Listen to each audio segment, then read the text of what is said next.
And on today's episode of WoTC Academy, we're going to look at the 27th installment of the Map Awareness series.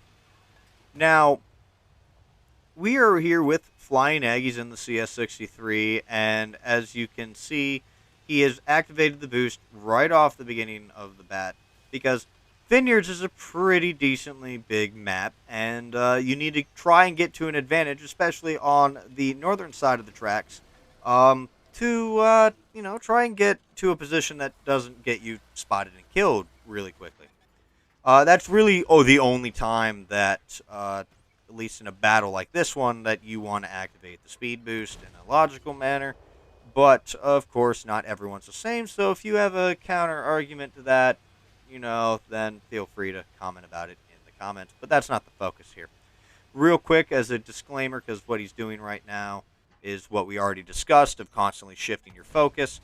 And we'll discuss that again in a little bit more detail in a second. I would like to apologize here for featuring him twice. I meant to feature him again on Thursday, aka this video, but the file I was going to use was a user-submitted one, and my Dropbox is full, so I cannot access his file at the moment. I have to empty my Dropbox, and that will take some time. So I guess we're just going to switch places with this. Anyway, though, the topic that I kind of want to focus on here is another skill that he does goes hand in hand with the excellent situational awareness of constantly observing. I didn't go into too much exact detail of this, but because of the result that he has in this game, it's a very, very good demonstration. And this is a term that very, very good players tend to use that kind of describe this action, and that is keeping your gun hot. Basically, in a simplified term without using a term or a simplified explanation, that is just trying to keep your gun firing as much as you can, as often as you can. And he does a very, very good job of doing that. Again, constantly shifting focus. He isn't tunnel visioning on any particular vehicle. He fires at an opportunity. He's not going to wait around for the same tank to present an opening. He's just going to be like, all right, you fired. I know you're going back into cover. Where's the next target? Oh, there's you. I'm going to fire at you. You're obviously going back into cover. Where's a third target? And, vice versa. He just constantly keeps shifting his focus. And he's doing a very good job of keeping his gun hot. He's not, letting it cool down.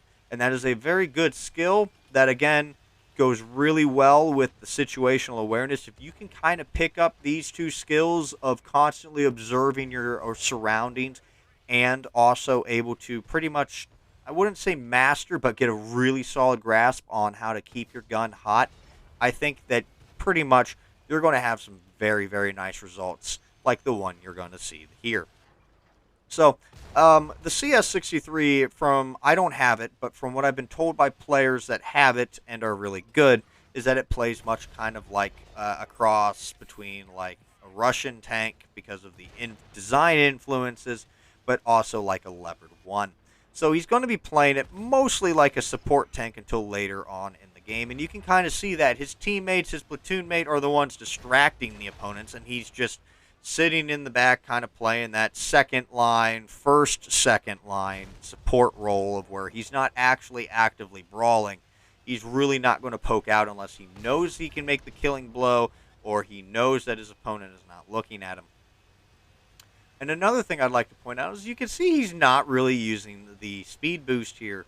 And that's because if you activate the turbocharger, not the speed boost, I just didn't remember the name just now until now, the turbocharger, you get really horrible accuracy on the move and stuff. So really, FlyinEgg is doing a very good job, or a smart decision at least, so one that I would agree with, of not really using the turbocharger all that frequently, and would prefer to have much better gun handling instead of the speed.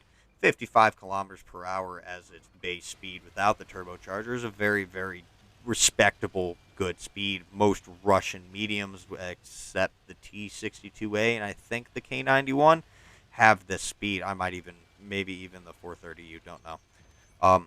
But here we go. Here's another thing that I need to point out. He did kind of sacrifice some hit points, but hey, he had the hit points to, sacrifice a little bit of hit points. This is another sacrifice, justifiable given how much damage he actually has raw. I would say, yeah, he's got the hit points to take that in order to try and keep the E100 tracked and also to do damage himself. And so he basically rolled up, took a shot by the E100 in exchange for tracking the E100 again and getting damage to boot. Here we are on the last vehicle. He's going to go up here, hide behind the bush, farm the Jaegeru. Unfortunately, he will not get the kill. The result is a very, very good game of just over 9,000 damage combined, with the majority of that actually being raw. But nonetheless, a very, very good game with a mastery badge to boot. And that concludes today's video on the Map Awareness series. I'd like to thank you all for watching. If you enjoyed this video, hit that thumbs up, and if you want to see more videos like this one, don't forget to subscribe. But until next time, this has been Darren of WoTC Academy.